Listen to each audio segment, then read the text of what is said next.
Okay, answering the question, how do you recover when you slip up as a parent who's trying to be conscious, loving and kind and patient and all of those things, and you slip up? Then what? So I'm going to tell you a true story. Nighttime is a fraught time. Sometimes for me, it's a trigger because when I was a kid, my dad would keep me up and abuse me. So sometimes when my daughter doesn't want to go to sleep and she wants me to stay up with her and we get into it a bit, like I need this and you need that, and I'll get triggered. And for me, that means I start regressing, feeling like a victim, and I start pulling and whining and blaming. And I was doing that this one night, and she said, "Mom, come sit down." She's amazing. She always makes me focus. "Mom, sit down. Look at me in the eye. You're acting like a child." That's what she said. "You're acting like a child. And when you act like a child, I'm alone." So my partner was not around for this particular night. "When you're acting like a child, I'm alone." I was like, ugh, like it hit me as so true what she was saying, that when parents regress and are in their projections, the child has no one in that moment, right? So I just breathed because she's such a truth teller. And I said, "You're right. I'm going to go downstairs. I'm going to get a hold of myself." And I go downstairs and I do the things I do. I talk to my inner child. I say, "You're not going to get abused. No one's going to hurt you. You're safe. Even if we stay up later than we want, it's not dangerous. My daughter is not trying to hurt me." I just talk myself down into the present time. And then I can go back up and we negotiate. She's a great negotiator. And the reason that she could say this to me, this is the point I want to make. The reason my daughter could tell me that I'm acting like a child is because I've allowed her to push back and have her feelings and be a full person with her full opinion and not gaslight her, right? So in the moment where she said, "You're acting like a child," I could have been like, "No, listen, you need to go to bed." Or I've been like, "No, I know I'm not."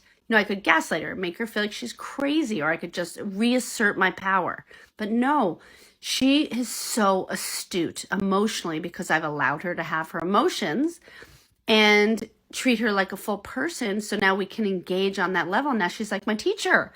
She's my teacher, and so that's what happens when I slip up. It's always an opportunity for me to heal another chunk of my crap and then figure out how to come at her as an adult, a real empathetic adult. Non-coercive mom here, responding to a post. My 3-year-old called me a fuck this morning. I asked him what it meant, and he said, "That you eat poop. Thanks." So if this person had just punished and shamed the shit out of her kid, she would have never learned that her child was very innocently trying to say that she eats poop. You understand? This person says, "This type of parenting unfortunately and unconsciously creates narcissistic behaviors." Let's look at that. I allow my daughter her full feelings. I validate her perceptions. I treat her like a full human, and we discuss and negotiate all kinds of things. I don't make her do things as much as I am possibly able to not force her to learn or act in certain ways, okay? Does this create narcissistic behaviors? So in my experience, it creates the exact opposite. The more loving, kind, empathetic, and caring I am towards my daughter, the more loving, kind, empathetic, and caring she becomes. It's really true. I believe that narcissism or narcissistic patterns are created from abuse and trauma. I know because both my parents were narcissists, and both of them were mega trauma survivors. They were horrifically abused as children. Then they carried it on. They passed it forward, unfortunately, very unfortunately. And they were narcissists, which means they could not see me as a separate person, which is the exact opposite of what this approach with my daughter is about. It's actually about seeing her as a separate person. That is incredibly empowering to children, where you don't treat them like an extension of yourself, when you don't expect them to act, think, or behave in ways that you think, act, and behave, because they're a separate person.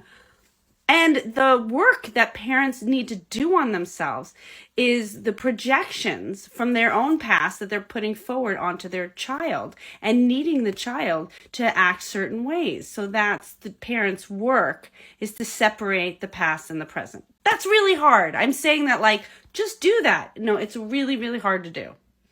But it should be required. You have to do it to be a good parent. You literally have to. So I am not experiencing narcissistic patterns in my daughter. No.